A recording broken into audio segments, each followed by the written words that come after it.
دو روزہ پروگرام کا آج پہلا دن ہے اور میں دونوں دن مدعو ہوں۔ آج کا یہ پہلا دن ہے پروگرام کا، ویسے تو یہ رات ہے لیکن پروگرام 2 دن کا ہے، اس مناسبت سے لفظ دن استعمال کیا جا رہا ہے۔ اللہ کرے کہ آج کی طرح کل کا بھی یہ پروگرام کامیاب ہے۔ میں نے قرآن کریم کی 21ویں پارے سے چند آیتوں کی تلاوت کی ہے اور اسی کی وضاحت کرنے کی کوشش کروں گا، اس امید کے ساتھ کہ آپ بغور سنیں گے اور اس دعا کے ساتھ کہ اللہ رب العالمین کہنے والے کو بھی اور سننے والوں کو بھی عمل کی پوری توفیق عطا فرمائے۔ اللہ رب العالمین نے ان آیات کے اندر فرمایا ہے اُتْلُ مَا أُوحِيَ إِلَيْكَ مِنَ الْكِتَابِ، دوسری چیز وَأَقِمِ الصَّلَاةَ، تیسری چیز إِنَّ الصَّلَاةَ تَنْهَىٰ عَنِ الْفَحْشَاءِ وَالْمُنكَرِ، اور چوتھی چیز وَلَذِكْرُ اللَّهِ أَكْبَرُ۔ ان 4 چیزوں کا تذکرہ کیا۔ پہلی چیز کی میں وضاحت کر دوں، اس کے بعد دوسری چیز کو میں اٹھاؤں گا۔ اُتْلُ مَا أُوحِيَ إِلَيْكَ مِنَ الْكِتَابِ، اللہ تعالیٰ نے اپنے نبی جناب محمد رسول اللہ صلی اللہ علیہ وسلم کو حکم دیا ہے، اور آپ جانتے ہیں کہ اللہ جب اپنے نبی کو حکم دیتا ہے تو نبی کے لیے وہ حکم تو ہوتا ہے لیکن وہ تعلیم نبی کی پوری امت کے لیے ہوتی ہے۔ نبی کے ذریعے اللہ پوری امت کو وہ پیغام پہنچانا چاہتا ہے۔ تو یہاں اللہ نے کہا اُتْلُ مَا أُوحِيَ إِلَيْكَ مِنَ الْكِتَابِ، اے محمد صلی اللہ علیہ وسلم آپ اس کتاب کی تلاوت کیجئے جو آپ کی طرف وحی کی گئی، جو آپ کی طرف نازل کی گئی، جو آپ کی طرف اتاری گئی۔ بالکل واضح ہے قرآن۔ پوائنٹ یاد رکھیے گا، اللہ نے تلاوت کا حکم دیا ہے، اللہ نے قرآن کو پڑھنے کے لیے نہیں کہا ہے۔ آج اس بات کو ہم سمجھیں گے کہ قرآن کا پڑھنا کیا ہوتا ہے اور قرآن کی تلاوت کیا ہوتا ہے۔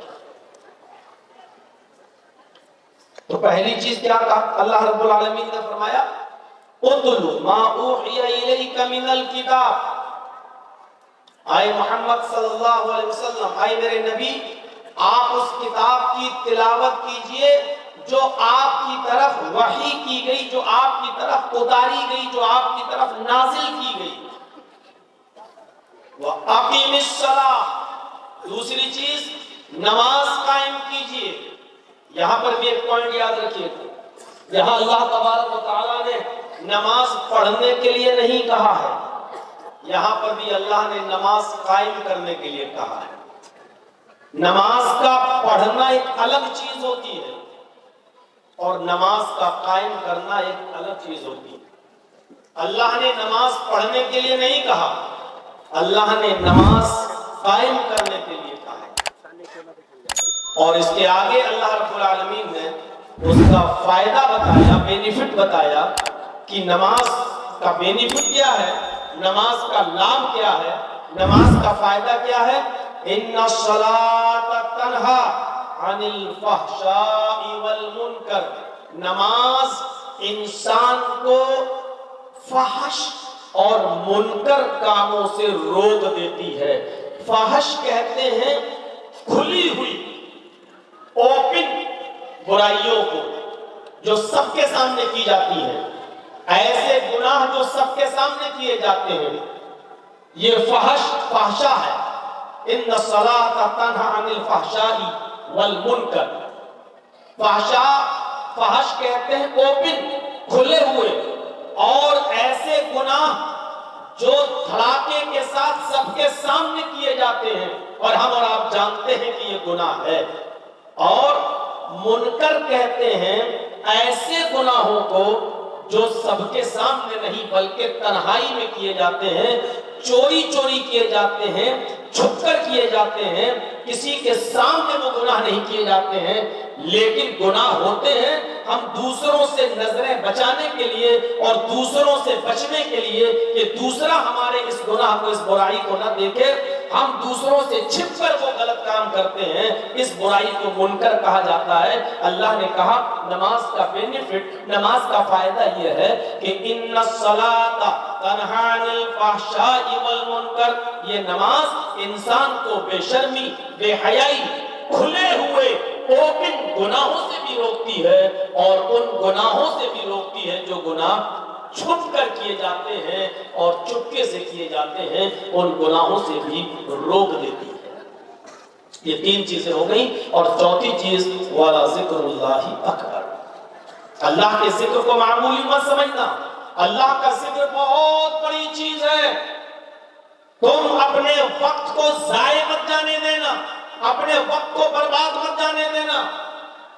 اگر بہت لمبے لمبے ذکر و اذکار نہیں کر سکتے، بہت بڑی بڑی عبادتیں کرنے کا ٹائم نہیں ہے، تو آپ اٹھتے بیٹھتے چلتے پھرتے آپ چھوٹے چھوٹے ذکر و اذکار بھی اپنی زبان پر لا سکتے ہو اور چھوٹے چھوٹے کلمات بھی پڑھ سکتے ہو.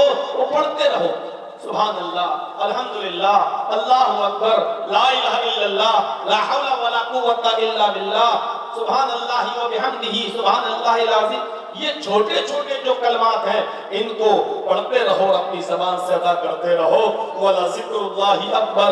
اللہ کا ذکر بہت بڑی چیز ہے. اور یاد رکھنا وَاللَّهُ يَعْلَمُ مَا تَصْنَعُونَ. یہ مت سوچنا کہ ہم کچھ بھی کریں کون دیکھ رہا ہے. یہ مت تصور کرنا کسی کو کیا پتا ہم کیا کر رہے ہیں اور کیا نہیں کر رہے ہیں. یہ تصور تمہارے دماغ میں نہ آنے پائے. واللہ یعلم ما تصنعون. اللہ ان تمام کاموں کو جانتا ہے جو تم دنیا میں کرتے ہو. اس سے کوئی چیز چھپی ہوئی نہیں ہے.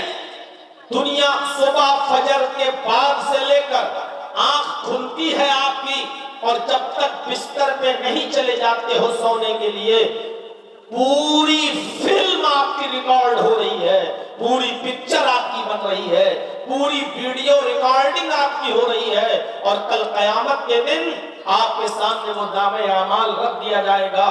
یہ کھولتے جاؤ گے، پڑھتے جاؤ گے، آپ کو برائیاں یاد نہیں ہوں گی. جب ان برائیوں پہ نظر پڑے گی تو یاد آ جائے گا ہاں ہم نے دنیا میں یہ کام کیا تھا. اور پڑھتے جاؤ گے اور کہتے جاؤ گے کہ اے اللہ یہ تو نے مجھے کون سی کتاب دے دی، اے اللہ یہ تو نے مجھے میرے ہاتھ میں کون سا نامہ اعمال دے دیا، اے اللہ یہ تو نے مجھے کون سا کس خبر سے آگاہ کر دیا، کون سی کتاب تو نے مجھے دے دی. اس میں تو میرے چھوٹے سے چھوٹے گناہ بھی درج ہیں، چھوٹی سی چھوٹی برائی بھی درج ہے، جو ہمیں یاد نہیں وہ بھی درج ہے. اس میں تو کوئی چیز چھپائی نہیں گئی ہے. وہ ساری کی ساری چیزیں ہمارے سامنے پیش کر دی جائیں گی. ہماری پوری زندگی کی ریکارڈنگ ہو رہی ہے. آپ کے کانٹھوں پر کرامن کاتبین جو برائیاں اور نیکیاں لکھ رہے ہیں، آپ کی پوری پکچر بنا رہے ہیں، آپ کی پوری ویڈیو ریکارڈنگ ہو رہی ہے. قیامت کے دن اللہ تمہاری زبانوں پر مہر لگا دے گا، منہ بند کر دے گا. تمہارے ہاتھ گواہی دیں گے ان گناہوں کی جو ان ہاتھوں سے کیے ہوں گے، تمہارے پیر گواہی دیں گے ان گناہوں کی جو تم نے اپنے پیروں سے چل کر کیے ہوں گے. تمہاری آنکھ گواہی دے گی ان گناہوں کی جو تم نے اس آنکھ سے دیکھا ہوگا. تمہارے کان گواہی دیں گے ان برائیوں کی جو تم نے اپنے کانوں سے سنا ہوگا. تمہارے جسم کا ایک ایک حصہ، باڈی کا ایک ایک پارٹ اللہ رب العالمین کے سامنے تمہاری اور ہماری کھول کھول کے رکھ دے گا. تو وَلَا ذِكْرُ اللَّهِ اکبر. اللہ کا ذکر بہت بڑی چیز ہے. وَاللَّهُ يَعْلَمُ مَا تَصْنَعُونَ.